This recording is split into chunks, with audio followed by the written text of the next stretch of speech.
اور اس کے پیچھے جو جذبہ کار فرما ہوتا ہے وہ جذبہ اللہ کی رضا کا جذبہ ہوتا ہے۔ ایک وہ باگڑ بلا، وہ شبر زیدی FBR کا سابق چیئرمین،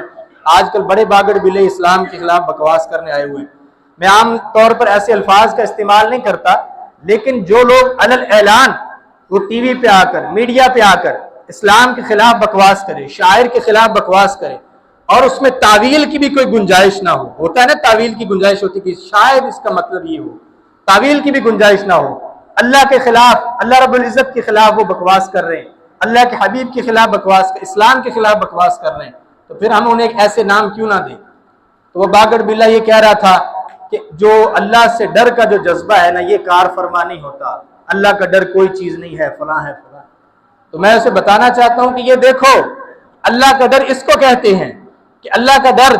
دل کے اندر موجود ہے، اس ڈر کی وجہ سے لاکھوں کے زیورات جن کو بڑی آسانی سے وہ جیبوں میں ڈال سکتے تھے، کوئی ان سے پوچھتا بھی نہ، سب کے گمان میں یہ تھا کہ سیلاب آیا بہا کر لے گیا، لیکن اللہ کا ڈر تھا، جس ڈر کی وجہ سے انہوں نے وہ زیورات اصل مالک کے حوالے کیے۔ یہ اللہ کا ڈر ہے، اللہ کی رضا کا جذبہ ہے کہ مولوی حضرات اور اہل دین، اہل مدارس وہاں پر پہنچے ہوئے۔ میں نے عرض کیا الخدمت والے، پاک ایڈ ویلفیئر والے، اور ہمارے دوست عمار خان یاسر فوکس میڈیا والے،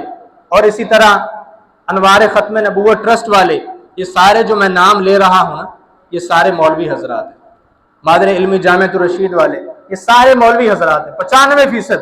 مولوی اہل دین وہ ان کی خدمت کے لیے وہ وہاں پر موجود ہیں۔ اور صرف یہ نہیں کہ راشن تقسیم کیا، عام طور پر جو NGOs وغیرہ وہ کیا کرتی ہیں، کھانا تقسیم کیا، ویڈیوز بنوائیں اور پچھلی پیری واپس۔ اب کیا ایک وقت کا کھانا وہ کھائیں گے یا 2-3 وقت کا یا 2-4 دن کا؟ ان کی جو تباہی ہوئی ہے، ان کو ریہیبلیٹیشن کے لیے، دوبارہ ان کو بسنے کے لیے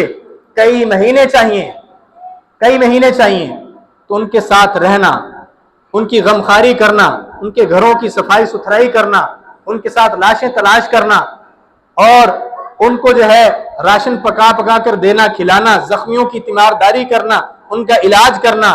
ان کے مکانات کی تعمیر میں جو ہے ان کے ساتھ تعاون کرنا، اس میں صرف پیسوں والا کام نہیں، راشن والا کام نہیں، یہ جسم بھی چاہیے، جسمانی مشقت بھی چاہیے، اور جسمانی مشقت میں یہ مولوی سب سے آگے ہیں۔ یقین جانیے اہل دین سب سے آگے ہیں۔ یہ سکھایا یہ گیا، دین نے یہ بتلایا۔ جناب نبی کریم صلی اللہ علیہ وسلم نے مسجد نبوی کی تعمیر فرمائی، امام الانبیاء ساتھ خود لگے ہوئے ہیں، پتھر اٹھا کر لا رہے ہیں،